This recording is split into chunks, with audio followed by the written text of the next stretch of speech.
Welcome back. The details. Upon presidential directives, the task force headed by Prime Minister Dr. Mustafa Madbouli holds its first meeting to probe the death of Egyptian pilgrims in Saudi Arabia. Prime Minister Madbouli said the task force is composed of officials from the ministries and concerned authorities. It provides support and assistance to the families of the deceased. The Prime Minister also instructed to investigate with the private companies which organize unauthorized and illegal Hajj flights to Saudi Arabia. Madbouli said foreign ministries' missions were visiting Saudi hospitals to collect data over injured Egyptians being hospitalized. The Ministry of Health and Population said it had provided medical examination and offered treatment to some 18,700 pilgrims through 24 clinics affiliated to the Egyptian Hajj mission in the holy cities of Mecca and Al-Medina. The overall death toll from this year's Hajj has exceeded 1,000, including 658 Egyptians. Egypt welcomed Armenia's announcement to recognize the state of Palestine as a step in support of the legitimate rights of the Palestinian people to have their independent Palestinian state with Al-Quds as its capital, and to end the Israeli occupation, establishing the state according to the 1967 borders. In a statement of the Ministry of Foreign Affairs, Egypt praised Armenia's support for the Palestinian cause. It added that Egypt also called on influential international parties to carry out their moral and historical responsibilities towards the Palestinian people, to intervene to preserve their legitimate rights, and this very critical time when they are facing tough humanitarian conditions and Israeli genocide war for more than 9 months. Armenia announced Friday its recognition of the state of Palestine, that it is country to do so during the war in Gaza, saying it was against violence towards civilian populations. A series of countries have recognized the state of Palestine amid the war in Gaza, drawing strong rebukes from Israeli officials.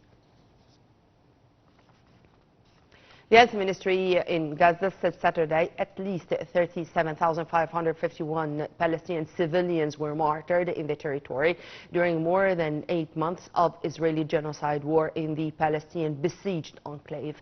The toll includes at least 120 martyrs over the past 48 hours alone. As the ministry added, 85,911 had been wounded in the very same period of time. We have more details in the coming report. A Palestinian was killed and others wounded in a drone attack by Israeli occupation forces against a crowd of Palestinians north of Rafah, southern Gaza Strip. Meanwhile, occupation forces launched a series of raids and destroyed a lot of residential buildings.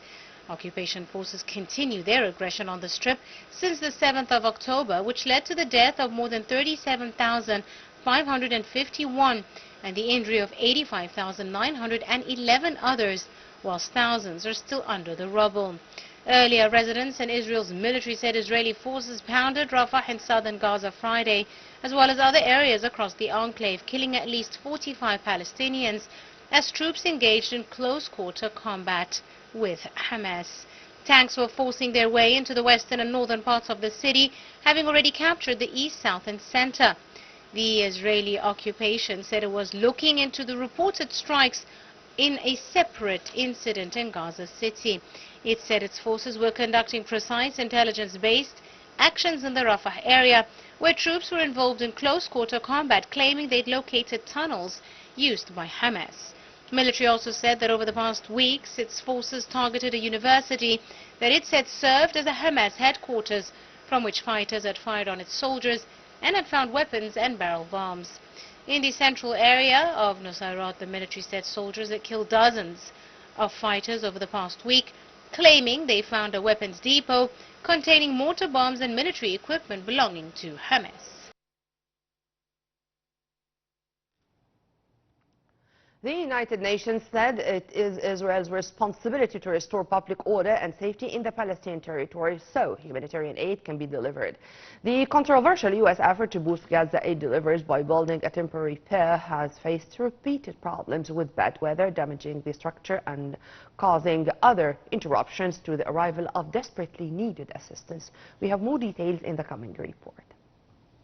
The United Nations said it is Israel's responsibility as the occupying power in the Gaza Strip to restore public order and safety in the Palestinian territory so humanitarian aid can be delivered. UN Secretary General Antonio Guterres said there is a total lawlessness in Gaza, where the UN has warned of a famine looming for the population of 2.3 million after more than 8 months of war in the Gaza Strip. Guterres told reporters that most of the trucks with humanitarian aid inside Gaza are now looted, adding that Israel has prevented the United Nations from using Palestinian civil police for aid security.